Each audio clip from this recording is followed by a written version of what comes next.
Sounds good. Well, thank you everybody for showing up at the town meeting. It's great to just be back out traveling the district in person, as well as talk about what happened at the legislative session and the past year and a half. To go back a little bit for history, March of 2020, Representative Backer and myself were just in the middle of scheduling town meetings, and all of a sudden we had to cancel them because the world turned upside down with COVID-19 and all of the issues that we've experienced because of that or since that. So it's great to be back. We decided after post-session this year to put together a town meeting tour and get out and about, talk about what we did in session, and just hear from constituents on issues, concerns, and what you're hearing or thinking. To recap the session, probably lots of things went on, but some highlights of it were, one, as part of the final budget deal, we ended the governor's emergency powers. We repealed them legislatively, which the legislature has that prerogative, but we were not able to get the majority leader or the Speaker of the House in the House of Representatives to ever put the votes up to do it. The Senate repealed the emergency powers many times.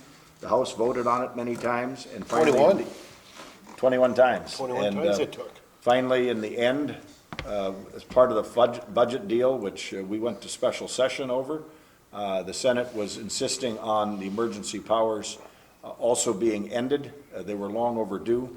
It wasn't ever meant to be a way of permanent governancy, and it wasn't ever meant to be a way to govern month after month after month after month, year after year. And the governor was not willing to give them up, but he started seeing the writing on the wall, and eventually, as part of the final budget deal, June 30th, we ended the governor's emergency powers through the legislature. The Senate voted to repeal them. The House voted to repeal them.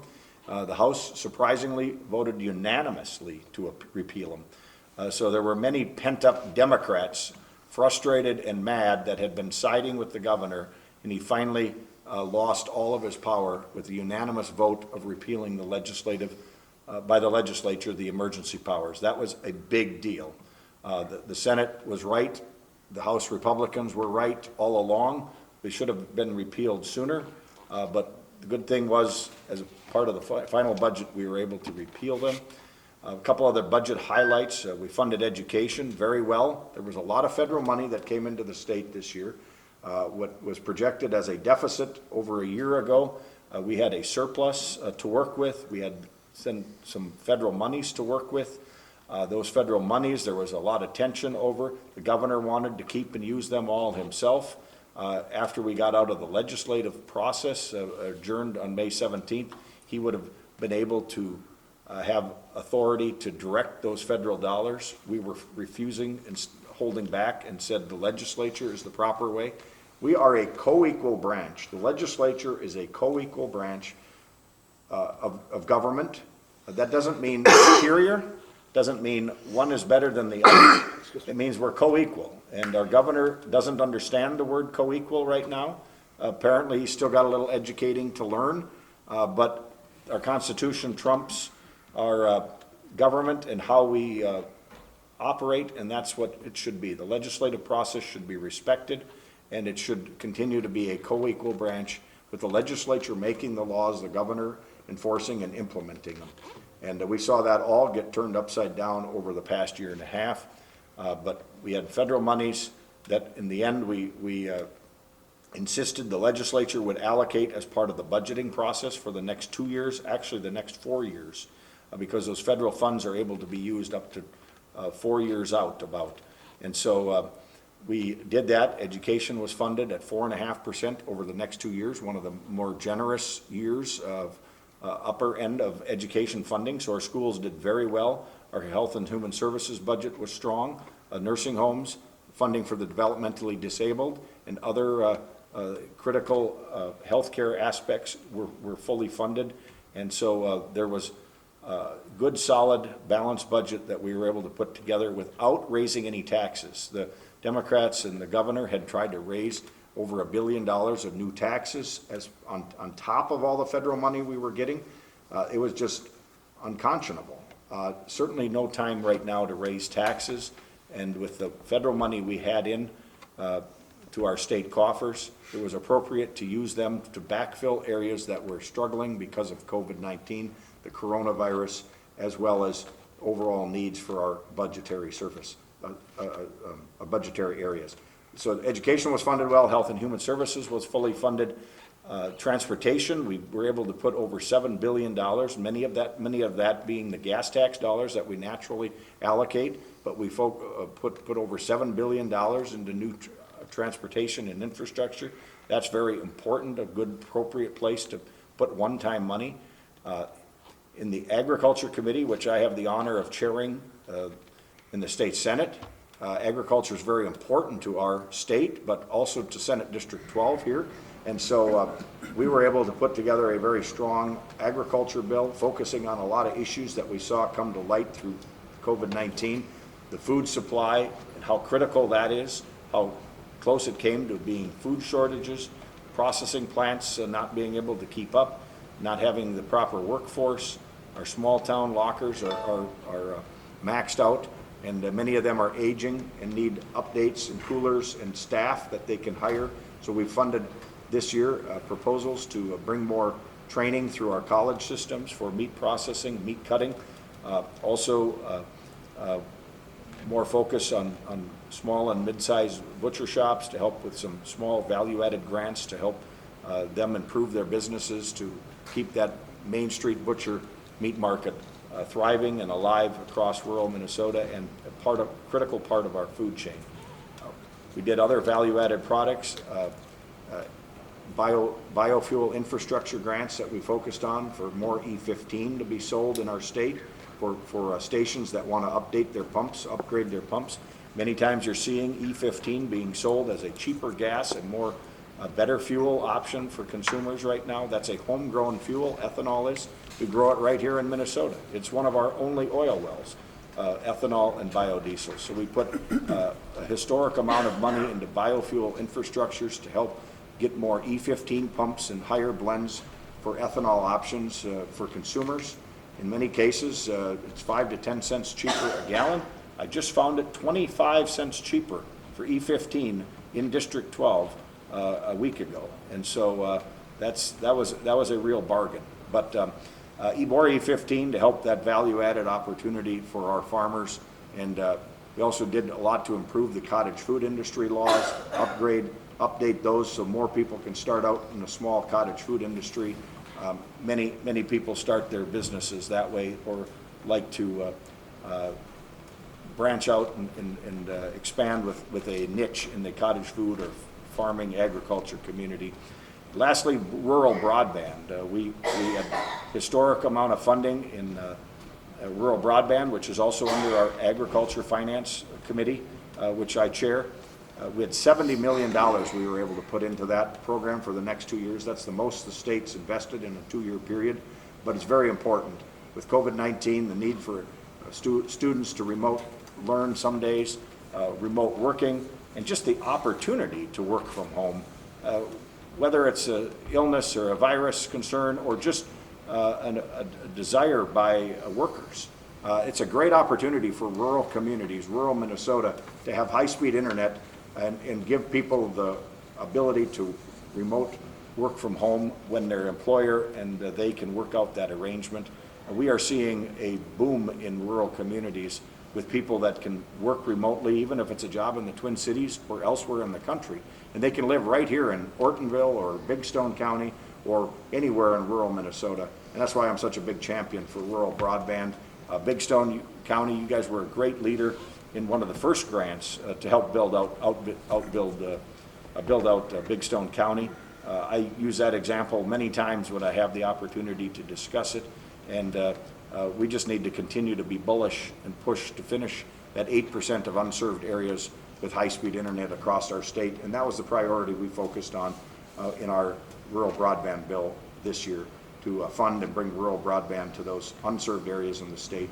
We can get that done in the foreseeable future, and make sure that remote working, remote learning, e-health, telehealth, there's just a magnitude of opportunities with high-speed internet. And as I've said, it's the modern day town square, it's the 21st century town square, and it is the modern day electricity that we all know about 80 plus years ago, when electricity wasn't a reality in many rural areas. Internet is that same phenomenon we're going through right now, and that's why it's so important. So with that, I'll let Jeff talk about public safety and how some of those issues are so big and vital, and what we're seeing in the metro area and from the DFL or the governor's leadership is very concerning as well, and then open it up for just comments and questions. But the emergency powers are ended, and it's time to return back to normal government and get what was upturned right-sided as soon as possible. Yeah, thank you, Tori. One thing to let people know who's watching or is here, Minnesota is the only state in the union that has divided government. All the other states, one party runs the show. But we are the only ones with divided government. As we know, the Senate controlled by the GOP, the House and the governorship is controlled by the Democrats. There were two main issues on the House side. First of all, before I get into it, the House is really metro focused. Unfortunately, it's controlled by the metro folks and who don't have the same values that we see in greater Minnesota. The number one issue in the House was the emergency powers. Folks in our district did not like the emergency powers. They did not like this whole so-called emperorship that we saw. And Tori got a lot of calls, I got emails. Anytime you were seen, that was their number one issue. Because as you guys know, for small businesses, it eliminated a lot of small businesses where people could walk into Walmart and even get an abortion, but they couldn't go into a church. They couldn't go to visit small businesses. It was just upside down. And that's what happens when you have one person or a small amount of people running the show. Our founding fathers intended people on the hump, bump, tip, elbow, nose to be part of the process, up to International Falls, to the Chimney area, down to southern Minnesota, everybody to be involved in this process we call the state of Minnesota. So the number one issue for the House this year that we as Republicans kept pushing was the emergency powers. A couple of weeks ago, we had the governor in 12A up in Brandon. Of course, we had him down in Clinton. But at Brandon, he was there 5 days before he was in Clinton. We were talking, just him and I. He comes over to me. He goes, Representative Backer, not all my emergency powers are bad. I said, no, but there was one I voted against 21 times. And you have to understand, Minnesota, and he didn't know, he's like, oh, got taken aback, but it's true. Minnesota, here's the challenge that we have. Several of us, including myself, felt that the governor and the administration misused Chapter 12. Chapter 12 was set back in 2005. What happened 4 years before 2005? 9/11. Those powers were set in place for a terrorism type of scenario, not a pandemic. And with some people would question the severity of that pandemic, how it was treated. Especially, I had no problems what happened in the first 60 to 90 days, because we really didn't know what we were up to, okay? Especially the first. But when things really started to this is not what it was, and how the governor shut down small businesses but kept other things open, that's where a lot of people got challenged, and I really got challenged there. But we took that vote 21 times to end the emergency powers for obvious reasons. And like Tori said, the governor overplayed his hand. He literally challenged the majority, which the majority right now is in majority by 4 House seats, 662 votes. So elections have consequences. So we ended that unanimously, like the senator. And then the second big issue, which is also just as concerning, is the metro crowd, as we are all aware of, does not want public safety.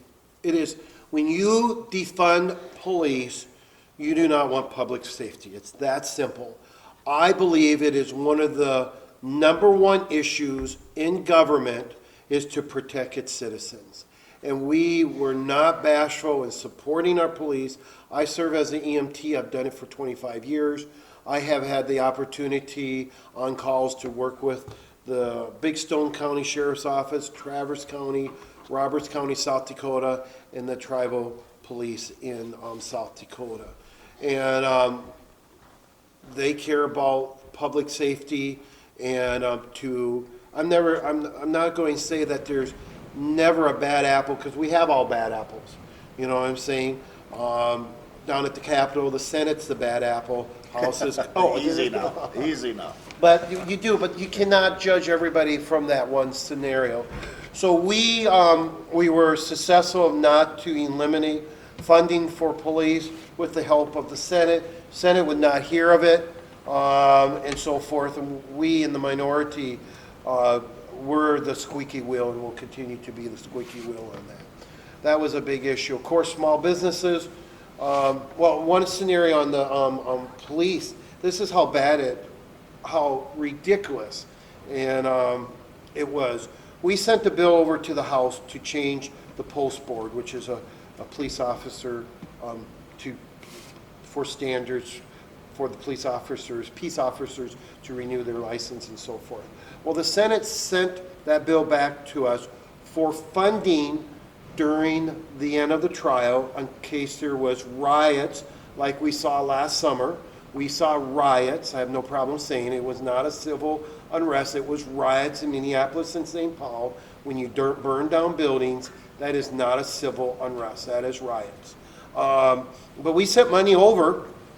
I mean, the Senate sent money. And what that basically said is if agencies came outside of the district to help Minneapolis, St. Paul, to help your constituents in Minneapolis, St. Paul, you'll need, there will be funding for that.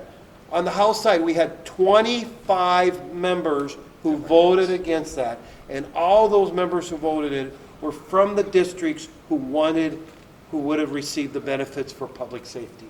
This is All DFL members. all DFL members. This is why I hear from constituents, and this is not good. When you have people in 12A who says, I'm not going to Minneapolis, St. Paul. I'm not stopping to get gas in Minneapolis, St. Paul. Tori has a good story about that. That's not good for the whole state. Okay, we feed Minneapolis here, this district, and I mean Minnesota and the rest of the world. That's good that we're able to help people out. It's not good when people throughout Minnesota do no longer wants to go out to Minneapolis, St. Paul. That's not good for the whole state, and so forth. So we will continue to fight this ridiculous notion of defunding police, because at the end of the day, people need to feel safe. And we have, the police departments that I have worked with have always carried the sheriff's department in very professional, and I have enjoyed working with them. Not always have enjoyed the circumstances we are in, but they have always been very good to work with. And then small businesses was another issue. Representative Baker, who is also a small business owner, really took that torch. There was quite a few of us that worked behind the scenes, but just how being an entrepreneur was a bad word during this COVID thing. Just to have this notion that saying, I as a business owner do not care for my customers and clients, that I would put them at risk. Minnesotans have a wonderful tradition to take care of Minnesotans, and we will not put people at harm. And just to say, have one person say, you know what, I know better. I had a meeting with the governor at the beginning of this, because I co-chair our rural caucus, and myself and Senator Ucky co-chair that. And I told the governor and the lieutenant governor and the chief of staff at that time, 10 years ago we had a tornado in Wadena, took down that school and community, but we didn't declare the whole state a disaster. and I shared with them, look at House District 64A. That's the heart of the metro area. That has a population density of 16,240 some people per square mile. In 12A, we're 11, okay? And I'm not bashful with that, because we have great farmland. We feed the world. We have some of the most wealthiest, rich, producing agriculture land in the nation. But should people who live 11 people per square mile be treated the same as someone with a district of 16,245? At the time, the governor said no, but obviously it didn't sink in. We saw what we saw. So with that, those are the three. There's a lot of things that go on, but we want to, if you have questions, we want to hear from other questions and comments. But that was really what we fought for in the House. You don't always hear behind the scenes, but we constantly fought for small businesses and churches. I was part of a lawsuit. Later on, it got dropped because of the ruling from the Supreme Court, allow people to worship. Because what in Minnesota law, one of the goofy things in Minnesota law is there is laws on the book is if you wear a mask, that's a crime. But if we didn't wear a mask, that was a crime. So we had people not going to churches because well, which is which. And I was involved with a lawsuit against the state, but then the Supreme Court ruling changed that, so which was a good ruling. Okay, questions? Or do you want to add Comments? anything before? No, that's good. There's lots to talk about. Voter integrity is another hot topic, something we still got work to do on. We could not get some of the voter ID or provisional ballots through. The Senate passed them. We have pushed and pushed. Our Secretary of State refuses to allow any of that. The governor is not supportive of more election integrity. And so that is an issue that needs a lot more work. We need to continue on that. We've got our pretty recent example now that our Secretary of State's office obviously doesn't catch everything accurately. They're the ones that handle all our voting. But Representative John Thompson, if any of you have heard about him, one of the DFL members from the House, was elected last fall, allegedly lives 3 miles out of his legislative district and has a Wisconsin driver's license. And he got his Wisconsin driver's license, what I understand, from on the day that he was elected as a state rep. So this is the office, Secretary of State, that's protecting our voter integrity and all the voter files and making sure there's no fraud or people that are voting that aren't eligible to vote. And here we've got somebody running for the state legislature that's in question of whether he's eligible to even be a legislator. And even that eligible lives in his district, because you have to live in your legislative district. for at least, what, 6 months? Yeah. Minimum. Yeah. That's minimum required. You have to be in that district for 6 months. So there's a lot of issues to still get figured out here. And Secretary of State's got a lot of answering to do. We've got questions into him to get those answers. But that's an issue that still I've got great concerns about. What's on your guys' mind? We covered it all? We don't have it all solved, but we're close, I guess. No. What about, I know it's a big issue with our school boards and parents with what they're getting forced to teach, you know, the kids in school on different things. And I hear a lot of talk about that, and I have grandkids, but I don't, it seems like it's a controversy. I just wondered if you want to talk about that a little bit. The critical race theory Critical is one race of the theory. big things. Yeah. And what we did pass in the bill, we did not, we stopped that and the social studies standards for at least 2 years. We did not provide any funding. In fact, we didn't allow it to happen for 2 years. And so the 2022 elections are going to be big. The governor's office is pushing this critical race theory, revising our history, teaching about things that are very questionable.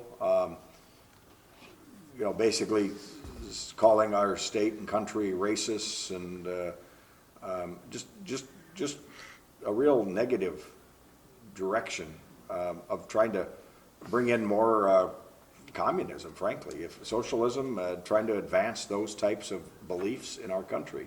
Now, if you want communism or socialism, there's plenty of countries in the world that people can move to, and they're free to move there. But that's not the type of government we want to be pushing, and that's what these critical race theories seem to be what's behind them. And some of the Department of Education staff, under the governor's direction, are moving in this direction, as well as social study standards. They're taking a law that is intended for education departments to update social studies, because every year or 10 years you have a new set of 10 years of history. And so the law that the legislature has had on the books for years has allowed some of those modifications to incorporate in recent history into social study standards.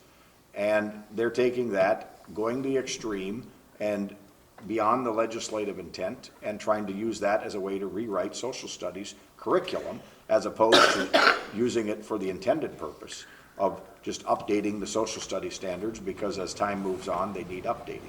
Not revising, not writing the history, but updating.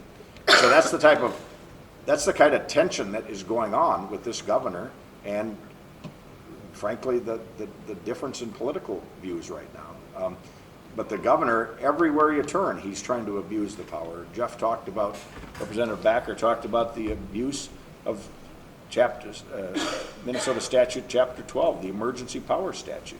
He went way beyond the intended purpose of the statute and the emergency powers and why it was even put in place. It was actually revised in '05 because of 9/11, but the emergency powers dates back to the mid-1950s when it was first put into place for very limited use. And the governor just totally abused that. He's abused the legislative process and the agency rulemaking process with the clean car standards that he's pushing, known as the California car emission standards that he's trying to force on Minnesota, bypassing the legislature. And so every time you turn around, he's just trying to bypass the legislature, which again, under our Constitution, the legislative branch is a co-equal branch of government. And so, but it underscores the importance of elections, and local school boards need to hear from you and you and you and you and everybody here and around, listening as well. They need to contact their local school boards, express their concerns, and that's why we have local government. We don't need to do it all from the state or federal level. Local control is the best. And in regards with that, Gary, Tori's right. The challenge is people have to, and we're starting to see it, people and parents are getting more involved. The challenge with what the Senate did was great in agreement, but we do have an administration and we have a governor who doesn't adhere to the statutes as strong as he should have. They bend them so bad. So where there's been some caution put in the wind to slow this down, that in itself will not stop it, because they are looking for ways to circumvent law. We've seen that with the misuse of emergency powers and so forth, where, with the current different emergency powers that the governor's executive orders, that's what I'm looking at, has been saying. He likes using executive orders because, he won't get past the House or the Senate. Another very good example is the California car emissions. Tori said this in the last one, I like this, we are one Minnesota, we do not want California car emissions. That's one place that we. Yeah, the soybean growers had the best, all the ag groups were against this California emission standards, or many of them brought it up as a big concern this past year. The soybean growers, I thought, had the best statement, as they kept saying over and over, but their statement was on the California emission standards: there is no room in one Minnesota for California standards.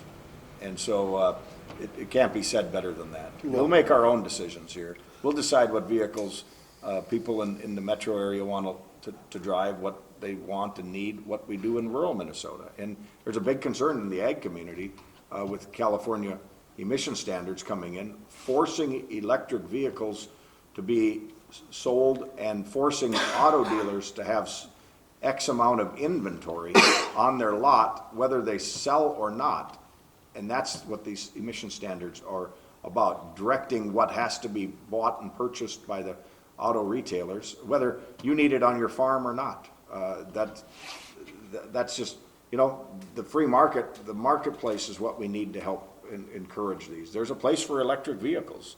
There certainly is, and there's many people that enjoy the high mileage and the opportunity and the updated new technology to use for whatever reason. They can, that's the free world we live in.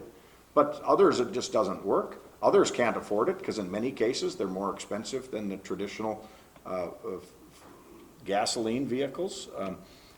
So that's the choice and opportunities. Let them all be in the marketplace. And one of the things we talk about with the California, now the good news is, again, 2022 election on the California car emission has consequences because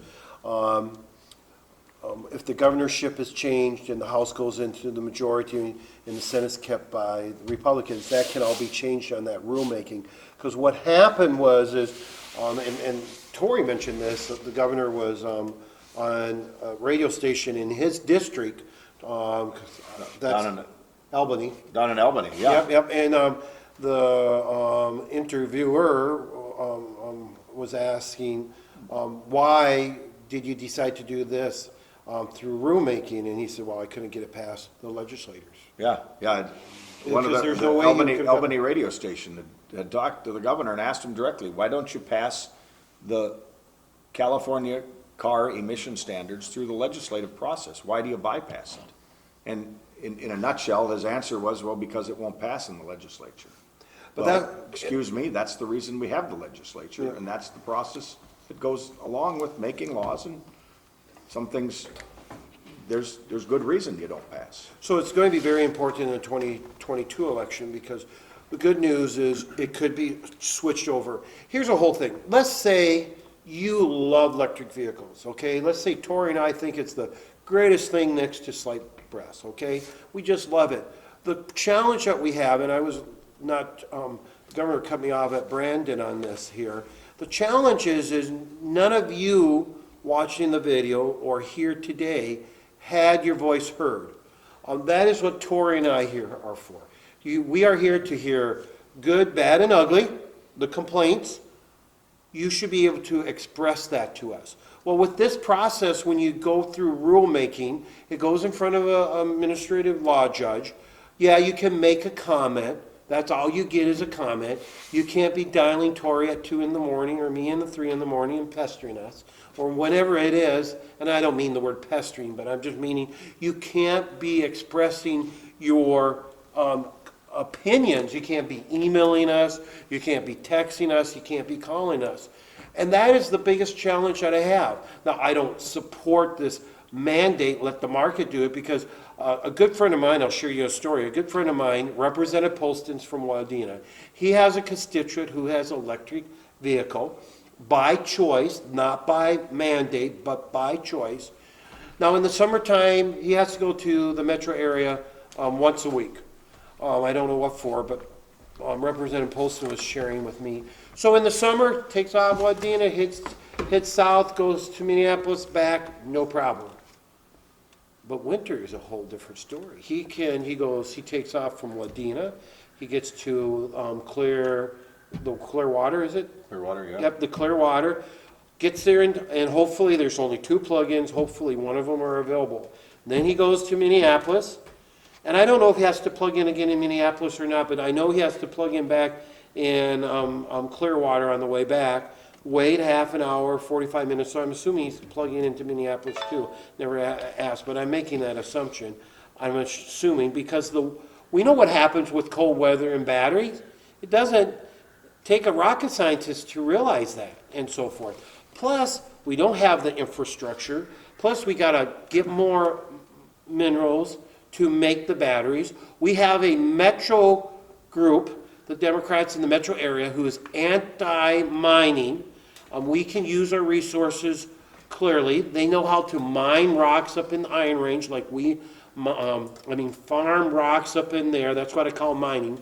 If you ever get an opportunity to see them get ore or other things out of the ground, it's really farming rocks, what I call it. They know how to do it safely, but no, what do? We go get our minerals, and we argued on this on the House floor time in and time out. Representative Francis does a very good job. She has great knowledge about the child labor where we have to get the minerals. So it's okay for us to get these minerals and other things because you don't want them from our greatest resources that we have, which is crazy.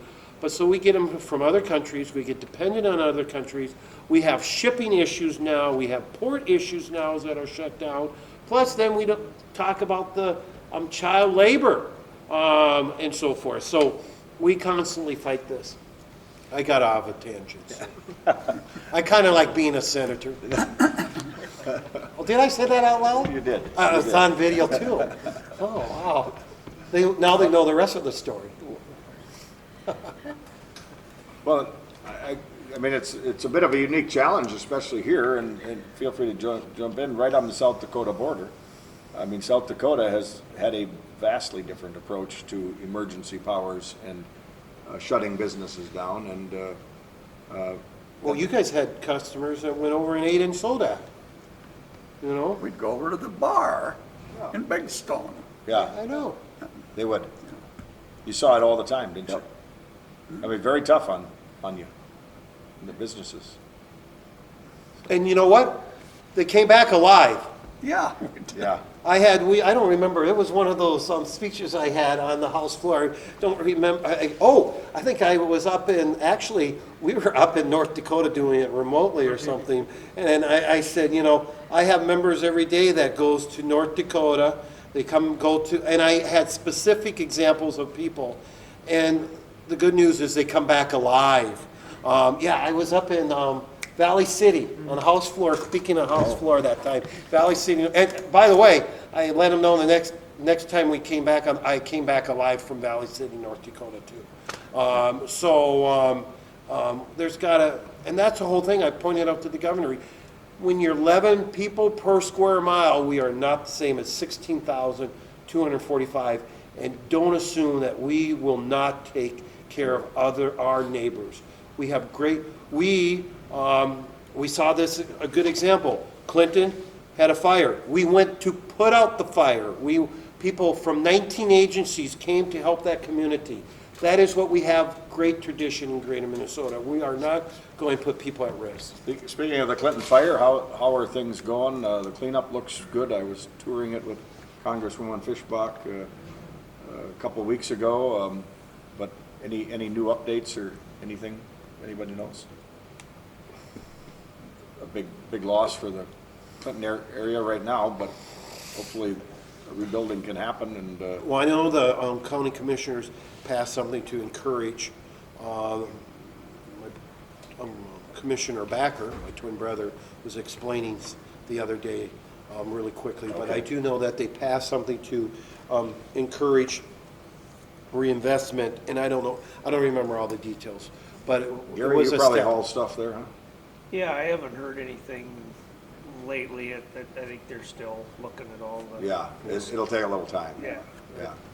No news breaking stuff there that I've heard yet. Okay. But you never want a disaster like that. But when you have 19 agencies to come and help out, plus, as you are aware of, and people may not be watching the video, farmers came in with tankers. You know what I'm saying? Yeah, that was impressive. They said, all the agencies, but literally farmers were bringing their tankers in to help get water. They needed all the water they could get. Neighbors helping to put out a fire, Yeah. and not starting it, but putting out a fire. Great testament to rural Minnesota. Mm-hmm.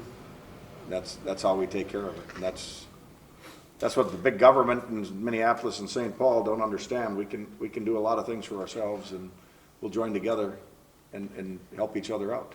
And Clinton's a great example of that. And So is the it gonna tragedy.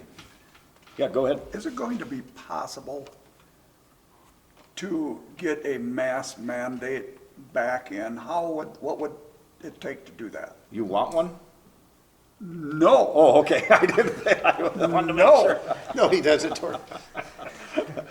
Well, if the governor doesn't invoke emergency powers, I don't believe will have any authority to require it. But we do But- have a governor that misuses his He power. misuses things, and if he speaks, unfortunately, it puts people in a lot of perilous predicaments to say, I kind of want to follow authority, but when you don't know if you can trust them, you don't know if it's the right thing or if it's not something that seems to make good sense, that gets to be a problem. So there shouldn't be one, other than that there is local decisions that are going on. One of the things, so it's important with local school districts and probably city councils. I know there's some cities that are adopting them.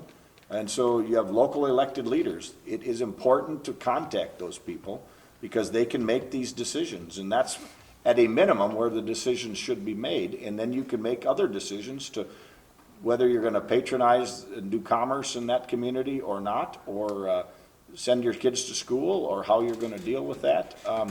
If that happens, Stevens County we just came from, they said all 3 schools there have made past decisions. They are not going to require masks. It's an option. If you want to wear one to be safer, if you feel it is helpful, then wear one. If not, you don't have to. And kids can feel free to come to school either way. And that should be the choice that we all can embrace, individual health freedoms. So you're concerned if one would come back. if one would come back, and that's, I mean, it's like the seatbelt, and everybody remembers the seatbelt. I'm old enough to remember when there was no seatbelts in cars. They started putting them in cars. Pretty soon the government says, yeah, it's advisable to wear them. Yeah. Then they're saying, well, we're gonna fine you. No, we're gonna stop you if you don't. Pretty soon, but we're not gonna fine you. Yeah. Now they fine you if you don't. And it was all in the guise of because you're hurting your fellow countrymen because their insurance costs were going up because of the, that's, Yeah. you know what. So Others. what is the law now? You have to wear a seatbelt and they can stop you and give you a fine. Here's the interesting dichotomy. Criminal Code 609.735, you can go look it up, prohibits mask wearing in public in Minnesota. Absolutely. Period. So law enforcement should be, if they're enforcing the laws, that's the law in place in the state of Minnesota. Now, one can argue, if you want to argue in favor of the masks or people having the choice to wear masks, that law should be changed. What's the process to change that law? It's not having a tyrant or an emperor as one governor deciding it. It should be the legislative process. That law was put in place by the legislature. Now, if circumstances change, that's when the legislature can relook at these laws and change them. As of now, 609.735 is a criminal penalty for wearing masks in public. Now, it might have something to do with, generally you don't want to encourage people to be masked up and cover themselves and happen to go into a bank and maybe you think about robbing it and not being able to tell who they are. I mean, there's many reasons why we probably put no mask in the criminal code because of public safety. You can't identify people. It was a huge issue, frankly, with masks and all the riots that went on in Minneapolis last summer. Many of the videos, they couldn't tell who people were because they were all masked up. It played right into the criminals' hands. And so, but that is this criminal code in Minnesota. So that's a real dichotomy for citizens right now because there is actually a law against masking. Now, the other interesting point, and being you brought it up, I'll share if anybody else has some comments. But Ben, can you hand out that flyer, that copy I have? I'm going to share with you guys. If you have this, see this issue coming up, Talking about the mask thing. the mask, The mask thing, I have it the on my photocopy. I'm going to give you a copy of what is on the box that the governor's office mailed out to everybody last fall. the free masks, the 4 million free masks that they sent out to the Chamber of Commerce and many other places, because they were gonna give them to everybody to protect us from COVID-19, right? You guys remember that? Remember that reason? Now, somebody read that over. I'm gonna have you read it, so everybody else can hear it. This was the warning on the box sent out from the government to protect us from COVID-19 and why we had to wear a mask. Somebody want to read that? Somebody with a good loud voice. Sure.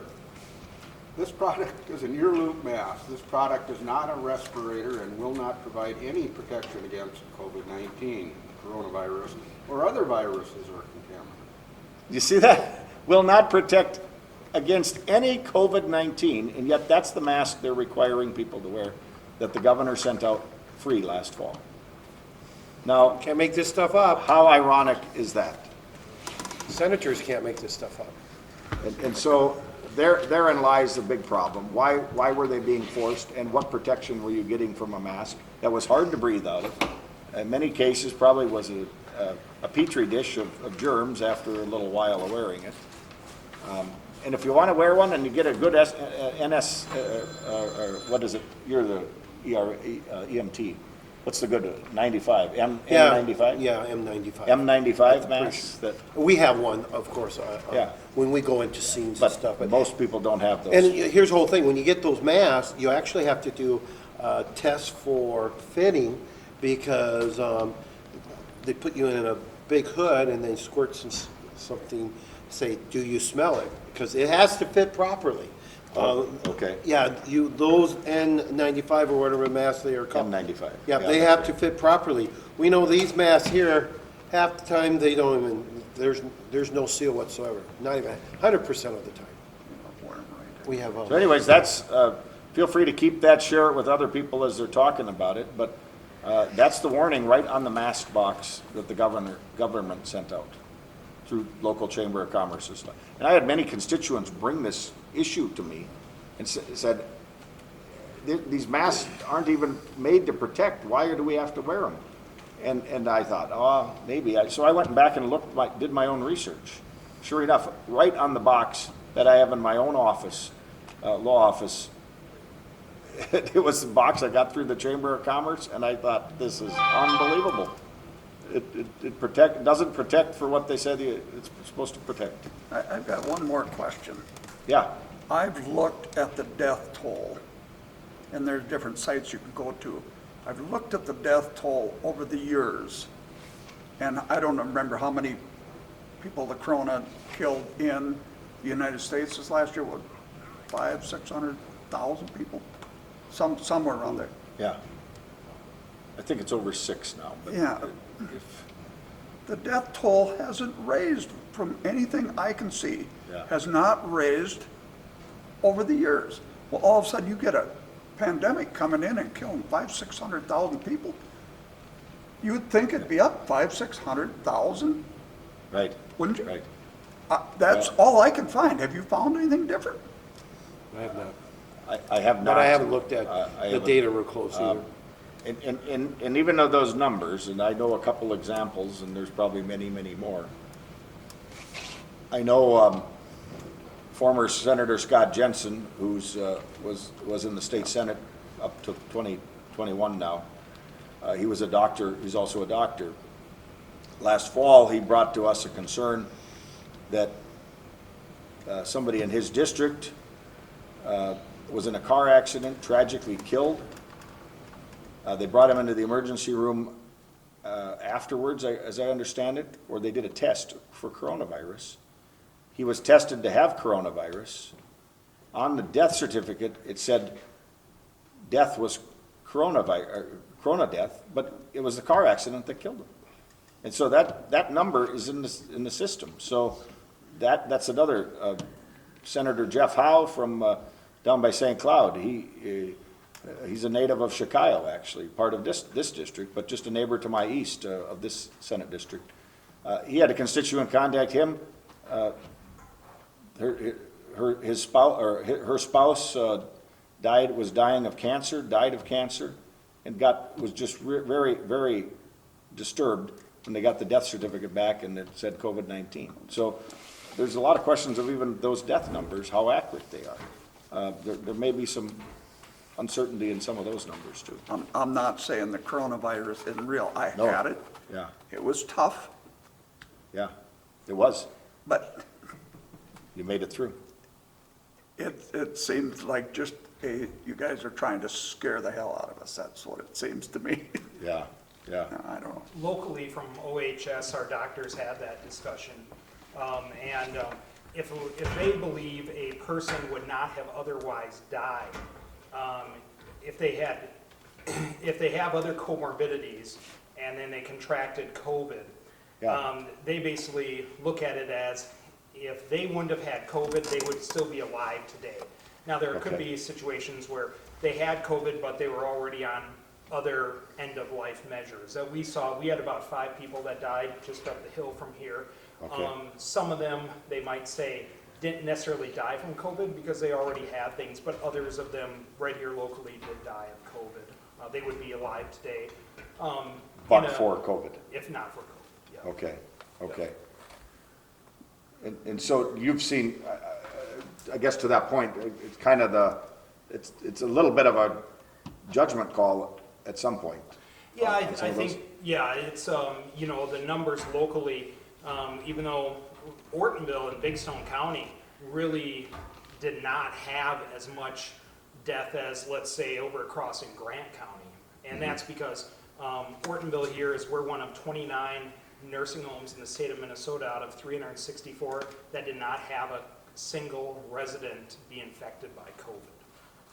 In the nursing home? In the nursing home. Okay. Yeah, we had it in our assisted living and our memory care, and 5 people perished. But we, you know, Ortonville and this area has been very lucky to avoid a lot of the death that we've seen in other places. Yeah. So, yeah. What might you contribute that to? Give me your name. Dave Rogers, I'm the CEO of Ortonville Area Health Services. Okay, So, Dave. and Fairway View, the nursing home as well. Sure. Part of it is, you know, what I've contributed in the nursing home is that we built a $19.5 million new campus 5 years ago. And most of nursing homes are still shared rooms. Most nursing homes were built in the 1960s to 70s, maybe even earlier than that. So we have a brand new nursing home with everyone's pretty much in single rooms, spread out, great ventilation system, and we think that played a lot of the role. But of course, Okay. you know, it's always going to be people that bring it in, and so our staff, we are very lucky. We did a good job of screening them, testing. I myself have probably been tested 60 times, and I can probably test someone blindfolded right now. Oh, really? My- Okay. Yeah, and so we did a good job of catching that early. And, you know, in the last 2 weeks, we detected 2 staff members that were positive that otherwise may have come to work, but they did have symptoms, so. Oh, I see. We just hope that avoided it, so. So tell me a little about the test and where things Yep. are at. Are they doing the saliva test or what tests are you? This is the Binex Now test, so it goes right inside the nose, 5 swabs on each nostril, put it into the little Binex Now card, seal it up, 15 minutes later, it tells you if it's positive or not. Oh, okay. But In the but nose, does it go it's not. way up the nostril? Doesn't have to go way up. Oh, it but- just swabs the sides of the nose? Yep. We Inside. here never had a lot of complaints from any of our staff, even when we were doing up the nose stuff. Now, other nursing homes, you had a lot of kickback from it, but Okay. we had very cooperative staff when it came to testing. Okay. And then if we get a positive, probably because we're closely aligned with the hospital, we can send them over to the hospital and do a PCR test, which is like the gold standard of, and that one does probably go all the way up the nose, so. Oh, I see, that Yeah. does still. Does the Yeah. saliva The test saliva. work similarly as well? We've or- never used those. I've used them Okay. at home when my son got exposed, where we, you know, brought the saliva, ordered the saliva test, worked out great. It was negative, but Okay. but we don't use that in the Okay. in the health facility setting. No, it's just interesting because I've heard a lot of those that sound like easier, less invasive test. Yeah. The one up the nose, I've heard a number of people complain that it's not very pleasant. Whether for COVID or whether colorectal, Yeah. the best test is the test that's taken. So, you know, whatever test we can get someone to take, even if it's not up the nose, you know, Yeah. it's always worth it. And, you know, I've gave credit to Representative Backer before. We, Dr. Al Ross called up Jeff, and our lab person called up Jeff, and he got us one of the first 3 test machines that went into our lab. And we were one of the first ones in the area doing that 1-hour test. We had people driving all over from South Dakota and Minnesota, North Dakota, coming to Ortonville to do that 1-hour test because we got the 3 machines through the state.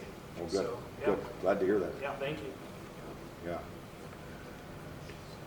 I can acknowledge that the test they give in the nose isn't that invasive here. It's not? And I got mine back in an hour. Oh, really? And I did have COVID a month ago, and was treated well, but it wasn't Now, you're talking the one that very goes up your nostril or just the swab test? No, the one that goes up the nostril, but it doesn't go way back. They actually do it quite well. It's not that invasive Okay, here. okay. So, So, yeah. And they treated me for COVID on the second test, I see. so. Just, what were the common treatments you experienced, if you don't Actu- mind sharing? But Yeah, no, I don't mind sharing to at ask all. additional Actually, private they questions. gave me the option of doing the IV right afterwards, so I did that. Oh, And, with antibodies? yep, the antibodies, the latest one, I never remember the name. Regeneron. Okay, So I took that, actually, all 3 in our household did. And the first 24 hours, you know, you were really tired and you were down, and after that, it was actually smooth sailing, all 3 of us, so. okay, And my husband had been fully vaccinated, Okay. and my son and I were not. So we all 3 got it, we all 3 had it the same, and it was quite mild after having that IV. and your husband got it even though he did have the vaccine? He had Pfizer, he was fully vaccinated But long did- ago, Did so. get corona too? Yep, Okay, yep. okay. That Regeneron, is that, Dave, maybe one of the better therapies? I mean, there's a lot of good therapies that, Right now, We I didn't think know about. Regeneron's like the only therapy, like Regeneron's the best, we started off with what's called Yeah. BAM, and then it became BAM-E, and then it became Regeneron. So the Regeneron is probably the best right now with the variant, which Okay. we don't know if the variant's in the area, we can assume it is, so now we've switched to Regeneron just to be safe. And so people can take it now if they qualify, and now a lot more people can qualify. It used to be, it was very narrow, but now people can take it if they've had a high-risk exposure, probably weren't vaccinated, they can go on Regeneron now just to even prevent oh, really? it As a turning in. It's not- prophylactic, so Yep. to speak? And that just changed, but traditionally it's been you tested positive and then you got it. And locally here, we figured we've saved, you know, 70, we've done it about 70 to 90 times. Oh, really? Yeah, Wow. and, Okay. and we contribute a lot to that to, we do it because we already do chemo and dialysis, or chemo, and so we're used to doing infusions and stuff like that. A lot of smaller hospitals just don't want to touch it because it's just not something they're used to doing before, so. Okay. But yeah, 70 So, people. so I've read recently that the testing doesn't actually test for the variant, the Delta variant. What happens is you do the PCR, Okay. and then I'm thinking we're sending in every PCR, but maybe it's just a sample into the state, and then they can run it through like a genome thing and see if the strain of COVID on that PCR is actually the Delta variant or it's something else. Oh, I see. We haven't heard back. We've sent in a few because the numbers are starting to go up. We've sent in a few, but we haven't heard back that, yeah, the person you tested last week had the Delta variant. Sure, sure. Well, we should Okay. get- we Well, should yeah, we're run at this the end down. of the time here, so. Well, thank you very much. Yeah, thank you all for coming out. I appreciate that. It's great to just be back in person, and let's get right-sided what's been turned upside down the last year and a half, and Move the right direction. move the right direction, get this virus behind us, and get back to normal life and government. That's what we want to represent for you at the state capitol, and appreciate that. Yeah, thank you. Thank you.